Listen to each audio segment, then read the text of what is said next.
Môre. Dit is Sondag die 12de Oktober en vandag moet ons praat oor iets wat baie ongemaklik is. Daar's 'n gevaarlike ding wat in kerke gebeur. Leiers bid nie meer vir God se wil nie. Hulle bid vir God om hulle eie planne te seën. Hulle vra nie, Here, wat wil U nie? Hulle sê, God, seën wat ek reeds besluit het. En dan noem hulle dit God se wil. Kom ons lees saam in Jakobus 4 vers 2 tot 3. Julle bid en ontvang nie, omdat julle verkeerd bid, om dit in julle welluste te verkoos. Luister wat Jakobus sê, ons kan verkeerd bid. Ons kan God se naam gebruik terwyl ons eintlik net ons eie begeertes najag. En in Matteus 7 sê Jesus iets skokkends.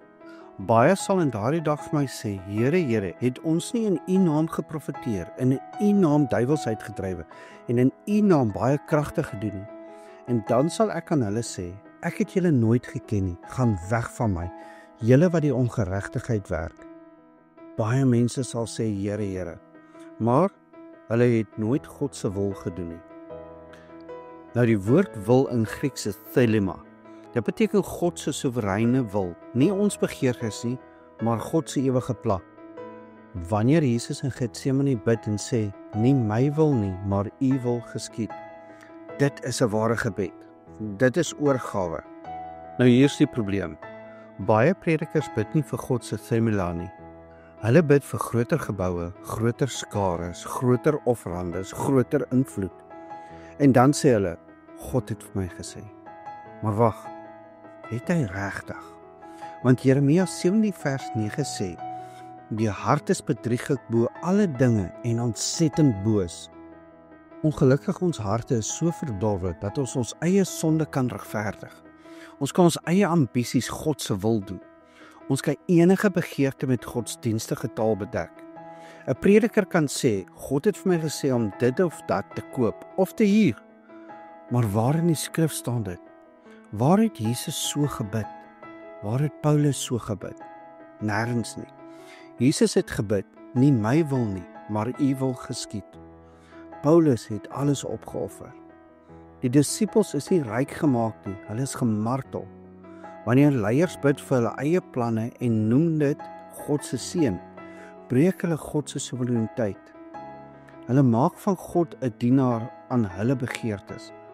Hulle maak van gebed 'n manier om God te manipuleer. Maar God is nie ons dienaar nie. Ons is God se dienaars. So hier is die vraag wat jy vandag moet vra. Wanneer jy bid, soek jy God se wil of bid jy vir God om jou eie wil te seën? Wanneer jy sê, God het vir my gesê, het hy regtig? Of is dit jou eie hart wat praat?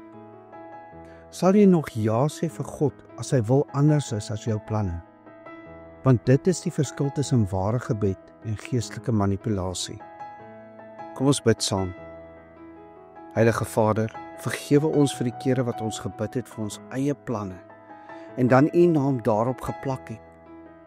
Vergewe ons vir die kere wat ons gesê het, God het vir my gesê, terwyl dit eintlik net ons eie begeertes was. Here, ons erken dat ons harte bedrieglik is. Ons kan ons eie sonde met godsdienstige taal bedek. Leer ons om te bid soos Jesus gebid het, in volkome oorgawe aan U wil. Breek ons wil, Here.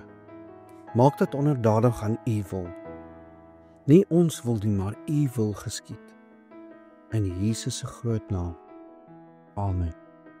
Kom ons verklaar vandag saam. Ek soek God se wil, nie my eie nie. Nie my wil nie, maar U wil geskied, God. En onthou, dalk is jy die Bybel wat iemand vandag moet ontmoet. Die kruis was nie 'n fout nie, dit was die plan. Ek hoop jy het 'n geseënde Sondag.